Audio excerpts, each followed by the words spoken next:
कर्मण्येवाधिकारस्ते मा फलेषु कदाचन मा कर्मफल हेतुर्भूर्मा ते संगोस्तव कर्मणि।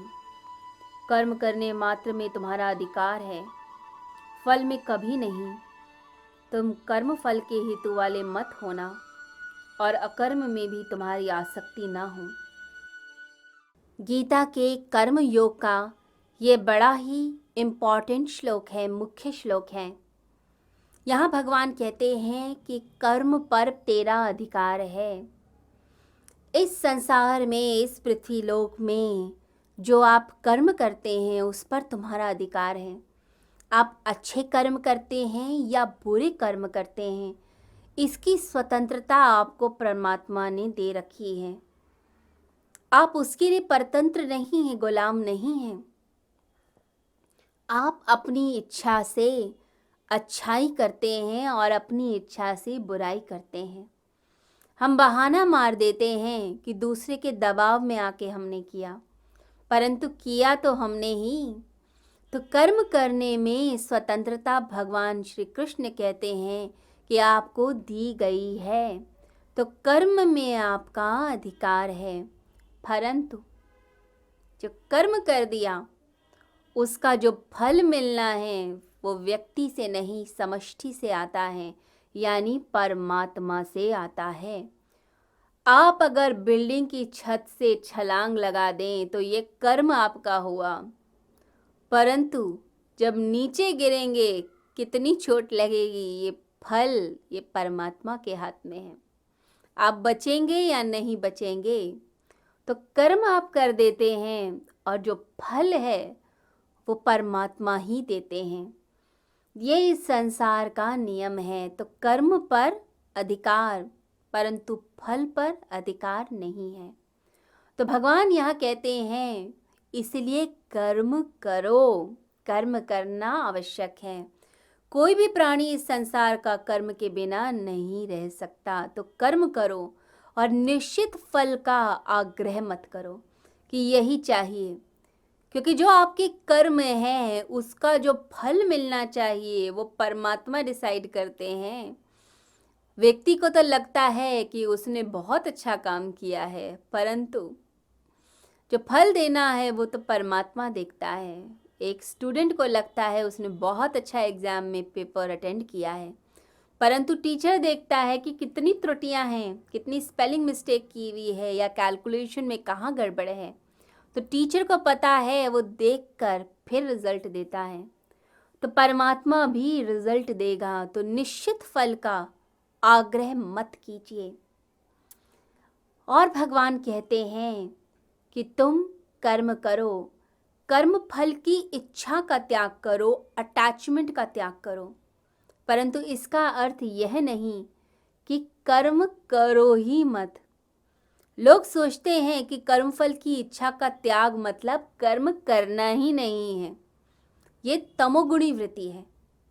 कर्मफल की इच्छा का त्याग मतलब होता है कर्म करना, आनंद के साथ करना। इसका मतलब ये नहीं होता कि आप कर्म ही छोड़ बैठें।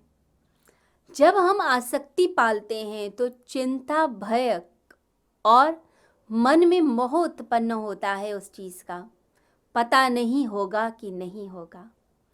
भगवान मनुष्य के लिए यह उदाहरण पेश करते हैं। भगवान इस श्लोक से बताते हैं कि तुम भयों से मुक्त हो सकते हो और दैविक आनंद को प्राप्त कर सकते हो जब तुम आसक्ति छोड़ते हो, कर्मफल की इच्छा छोड़ते हो।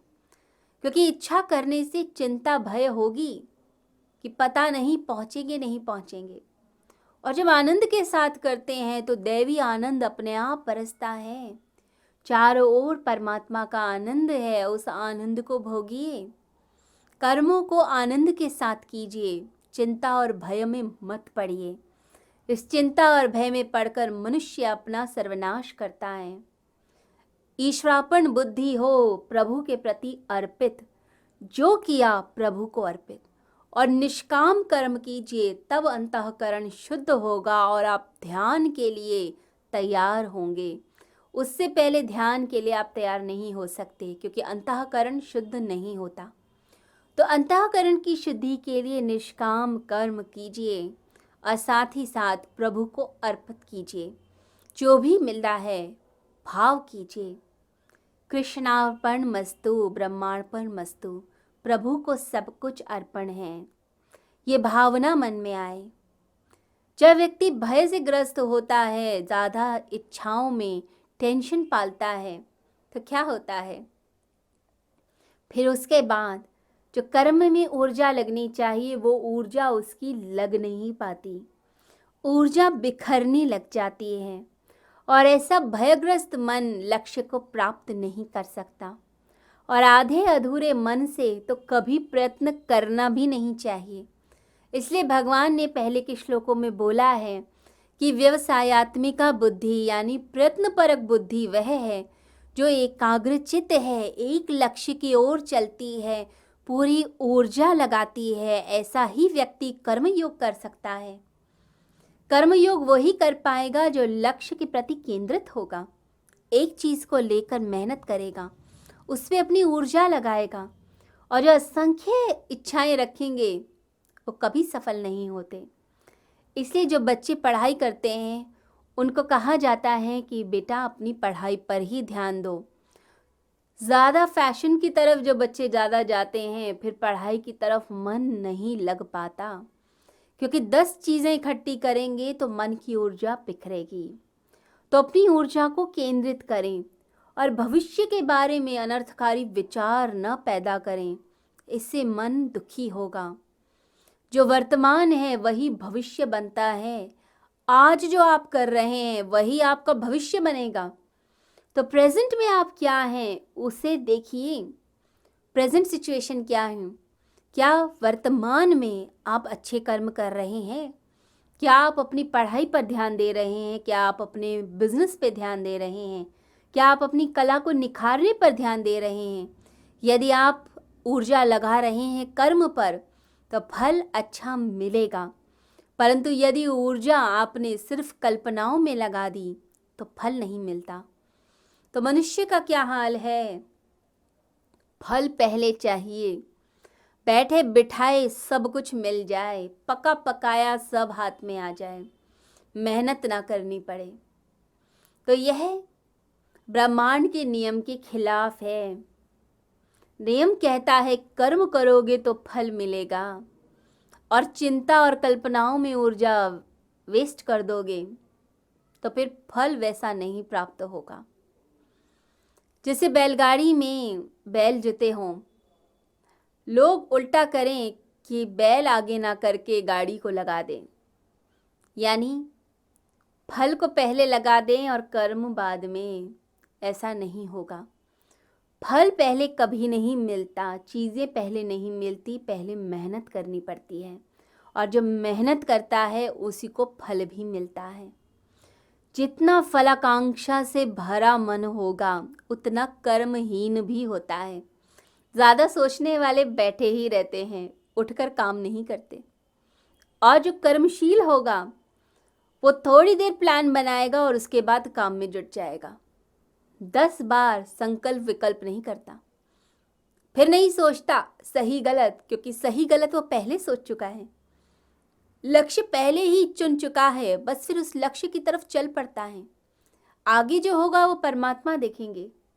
तो जो जितनी कल्पना करेगा, जितनी अटैचमेंट फल की तरफ रखेगा, फल को जितना ज़्यादा पाना चाहेगा उतना कर्महीन हो जाएगा, क्योंकि कल्पनाओं में फंस जाएगा। या तो चिंता करेगा या उसको सोच सोच के आनंद मना रहा होगा, कर्म नहीं करता। उतना कर्म कम होगा।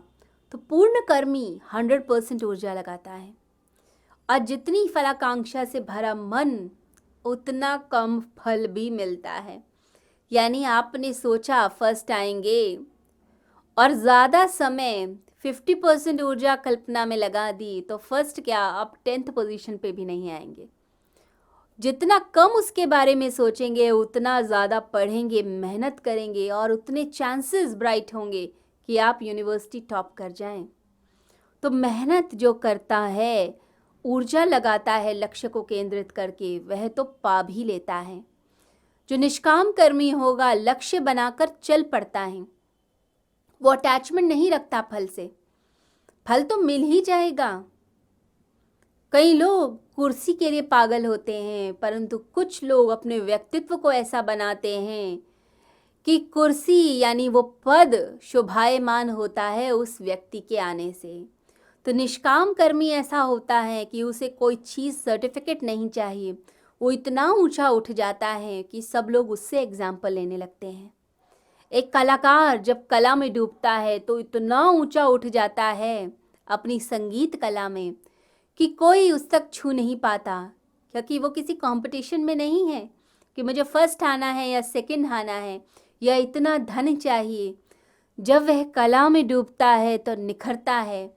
फिर धन तो आ ही जाएगा, प्रसिद्धि आ ही जाएगी, लेकिन कला में डूबना पहले पड़ता है। यदि कला में नहीं डूबे तो न धन मिलेगा न प्रतिष्ठा। और जो भगवान पर छोड़कर अपने कर्म को अच्छे से करता है, याद रखिए, ब्रह्मांड भी, भगवान भी, परमात्मा भी उस व्यक्ति की चिंता करता है। जो श्रद्धा से भरा है उसकी चिंता परमात्मा करेंगे, और जो अश्रद्धालु है, जो अपने ऊपर ही सब ले लेता है, उसको उसका फल भी नहीं प्राप्त होता। इसलिए निष्काम कर्मी के सब काम सफल होते हैं और सकाम कर्मी जो है वो असफलता को ही प्राप्त करता है। वो हर समय इच्छाओं के जाल में फंसते हुए और आगे ऐसे भागता ही चला जाता है और कभी संतुष्ट नहीं होता। आत्मन्येवात्मना तुष्टा, अपनी आत्मा में जो संतुष्ट रहेगा वही योगी होगा, वही आनंद में होगा, वही जिंदगी में सब कुछ प्राप्त कर सकता है। इसे योगी बनिए, फल की इच्छा न करें, कर्म करें और कर्मों को इतना अच्छा करें कि आप उदाहरण बन सकें बाकी लोगों के लिए कि काम कोई करता है तो ऐसे करता है और ऐसे ही काम को करना चाहिए। ओम